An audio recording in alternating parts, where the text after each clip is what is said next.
নমস্কার। প্রণমামি জগৎ জননীতে আপনাদের স্বাগত। স্বামী বিবেকানন্দ ছিলেন মানুষের পূজারী। তিনি সর্বদা মানুষকে ভালোবাসতে, তাদের সেবা করতে বলতেন, মানুষের প্রতি প্রেম করতে বলতেন। তার মতে প্রেম কী, তাই আজ আমরা শুনে নেব। আপনাদের নিকট আমার ছোট্ট আবদার, প্রণমামি জগৎ জননী লাইক, কমেন্ট, শেয়ার ও সাবস্ক্রাইব করে পাশে থাকুন। আর দেরি না করে শুরু করছি।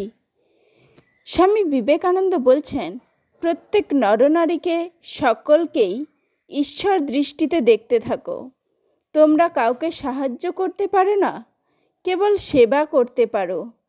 কতকগুলো লোক যে দুঃখ দারিদ্র্যে কষ্ট পাচ্ছে, তা তোমার আমার মুক্তির জন্য, যাতে আমরা রোগী, পাগল, কুষ্ঠী, পাপী প্রভৃতি রূপধারী প্রভুর পুজো করতে পারি। অবশ্য শুধু প্রেম, সরলতা ও সহিষ্ণুতা। জীবনের অর্থ বিস্তার, বিস্তার আর প্রেম একই কথা। সুতরাং প্রেমই জীবন, প্রেমই জীবনের একমাত্র গতি নিয়ামক। এই দেশেই একথা প্রথম উচ্চারিত হয়েছিল। ঘৃণার দ্বারা ঘৃণাকে জয় করা যায় না, প্রেমের দ্বারা তাকে জয় করতে হয়। কর্মযোগী বলেন, স্বর্গে যাবে বলে যে ভালো কাজ করে, সেও নিজেকে বদ্ধ করে ফেলে। কর্মের ফলে যদি তোর দৃষ্টি না থাকে এবং সকল প্রকার কামনা বাসনার পারে যাবার জন্যে যদি তোর একান্ত অনুরাগ থাকে, তাহলে ওই সব সৎ কাজ তোর কর্মবন্ধন মোচনেই সহায়তা করবে।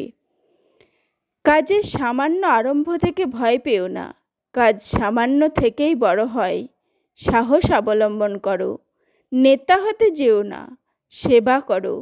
নেতৃত্বের এই পাশব প্রবৃত্তি জীবন সমুদ্রে অনেক বড় বড় জাহাজ ডুবিয়েছে।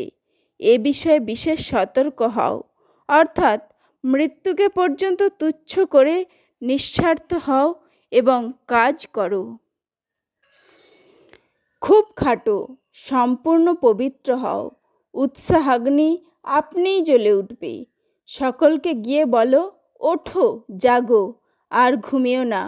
সকল অভাব, সকল দুঃখ ঘুচাবার শক্তি তোমাদের নিজেদের ভেতরই রয়েছে। একথা বিশ্বাস করো, তাহলে ওই শক্তি জেগে উঠবে। সাফল্য লাভ করতে হলে প্রবল অধ্যবসায়, প্রচণ্ড ইচ্ছা শক্তি থাকা চাই। অধ্যবসায়শীল সাধক বলেন, আমি গণ্ডূষে সমুদ্র পান করব, আমার ইচ্ছা মাত্রে পর্বত চূর্ণ হয়ে যাবে। তোমরা সবল হও, তোমাদের কাছে এই আমার বক্তব্য। গীতা পাঠের চেয়ে ফুটবল খেললে তোমরা স্বর্গের আরও নিকটবর্তী হবে। তোমাদের বলি, তোমাদের শরীর একটু শক্ত হলে তোমরা গীতা আরও ভালো বুঝবে। তোমরা কি সাম্য, স্বাধীনতা, কাজ ও উৎসাহে ঘোর পাশ্চাত্য এবং ধর্মবিশ্বাস ও সাধনায় ঘোর হিন্দু হতে পারো? এটাই করতে হবে এবং আমরাই তা করব। তোমরা সবাই সেজন্য এসেছো। নিজের প্রতি বিশ্বাস রাখো। মহাত্মা গান্ধীজি এই প্রসঙ্গে বলছেন, যে আমাকে ভালোবাসে তাহাকে আমি ভালোবাসি।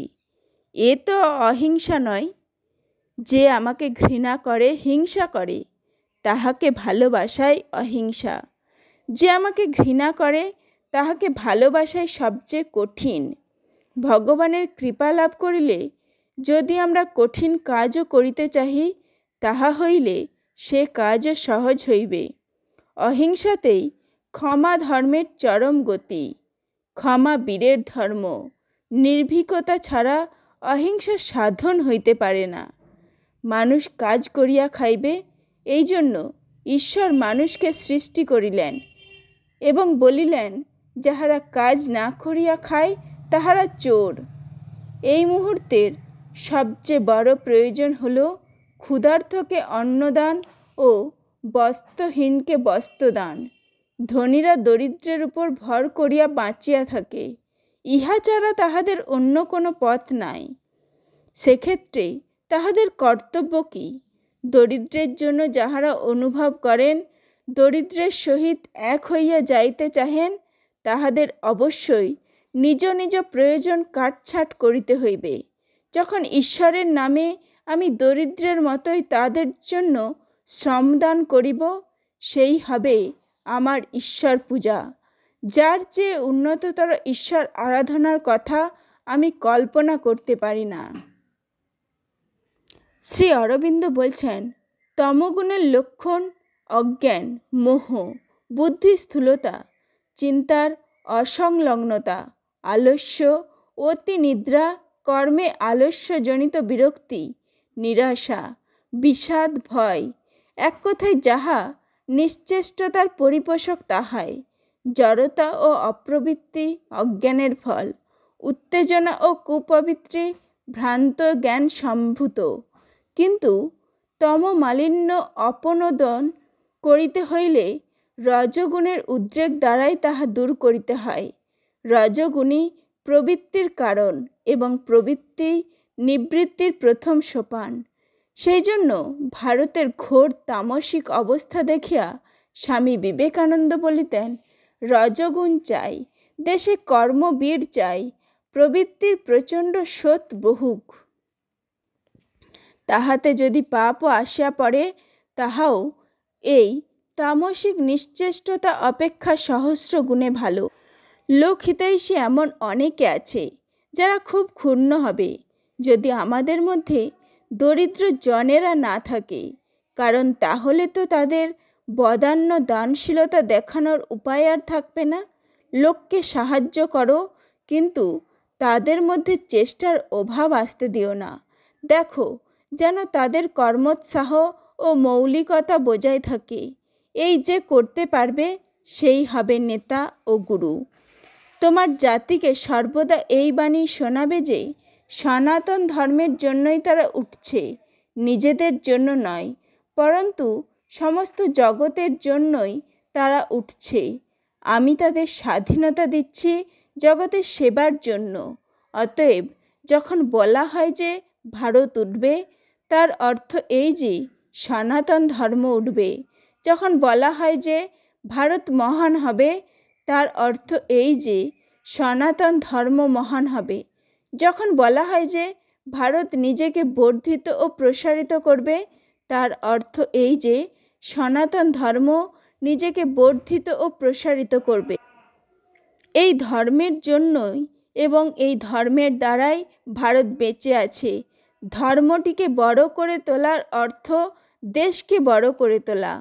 ভগবানকে এই প্রার্থনা জানিয়েছিলাম, যদি তুমি থাকো, তুমি আমার মর্মের কথা জানো, তুমি জানো আমি মুক্তি চাই না, অপরে যা চাই এমন কোনো জিনিসই আমি চাই না। আমি শুধু চাই এই জাতিটাকে তোলবার শক্তি।